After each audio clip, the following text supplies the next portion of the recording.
ஆத்ம வணக்கம். ஆத்மபிதா சுவாமி சிவானந்த பரமஹம்சர் அவர்கள் அருளிய ஜீவராசிகளின் உருவ வேறுபாடுகளும் அவற்றின் உண்மையும் சிறப்பும். மனிதர் என்றும் விசேஷ புத்தி உள்ளவர் என்றும் அபிமானித்து வருகின்றவர்களாகிய நமக்கு ஒரு சந்தானம் உண்டானால் அந்த சந்தானத்துக்கு முன் சொல்லப்பட்ட பறவைகள் கஷ்டப்பட்டு காப்பாற்றுகிற விதத்தில் யாதொரு சம்ரக்ஷணையும் செய்வதில்லை. அந்த குழந்தையை ஏதாவது ஒரு பாயிலோ மற்றோ படுக்க வைத்து தாய்மார்கள் அவரவருடைய வேலைக்காக பல இடங்களுக்கும் போகிறார்கள்.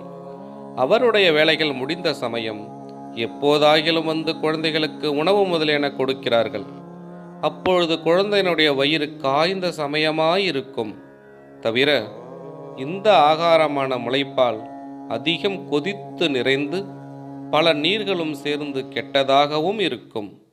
அதல்லாவிட்டால் பல வியாதிகளும் உள்ளதான பெண்களின் முளைப்பாலும் அல்லது ஏதாவது பழங்களும் யாதொரு யோசனையோ புத்தி விவேகமோ இல்லாமல் தாய்மார்கள் கொடுக்கிறார்கள். அதனால் அக்குழந்தைக்கு பலவித வியாதிகள் உண்டாகி கஷ்டப்படவும் செய்கின்றது.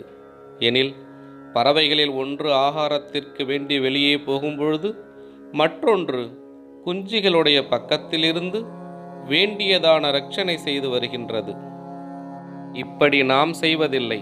தவிர மனிதர்களாகும் என்றும் விசேஷ புத்தி உள்ளவர்களாகும் என்றும் அபிமானித்து வருகின்றவர்களுக்கு உண்டாகிற சந்தானத்திற்கு 100 வயதானாலும் அவருடைய தாயாரோ தகப்பனாரோ உண்டாயிருந்தால் அவர் என்னுடைய மகன், என்னுடைய மகள், என் மகனுக்கு கொடுக்க வேண்டும், என் மகளுக்கு கொடுக்க வேண்டும், அவன் அந்நியன், அவனுக்கு கொடுக்கக்கூடாது, அவன் வருகிறான், மறைத்து வைக்க வேண்டும் என்றும், அதை போலவே அம்மக்களும் புத்திரர்களும் என்னுடைய தாய், என்னுடைய தகப்பன், என் தாய்க்கு கொடுக்க வேண்டும், என் தகப்பனுக்கு கொடுக்க வேண்டும், இது தாயினுடையது, தகப்பனுடையது, இவர்கள் நமக்கு சொந்தம், மற்றுள்ளவர் நமக்கு அந்நியர், அவர்களுக்கு கொடுக்க வேண்டாம், அவர்களுக்கு காண்பிக்க கூடாது என்றும்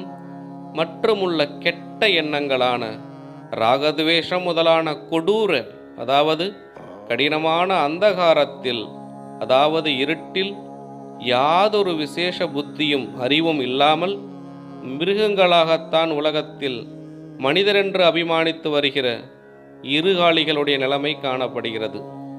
இதுவும் நமக்கு கண்கூடான அனுபவம் அல்லவா? ஆம், கண்கூடான அனுபவமே ஆகும். எனில் இம்மாதிரி நிலைமைகள் நாம் ஆலோசிக்காதது கொண்டாகும் நமக்கு ஞானம் உண்டாகாதது.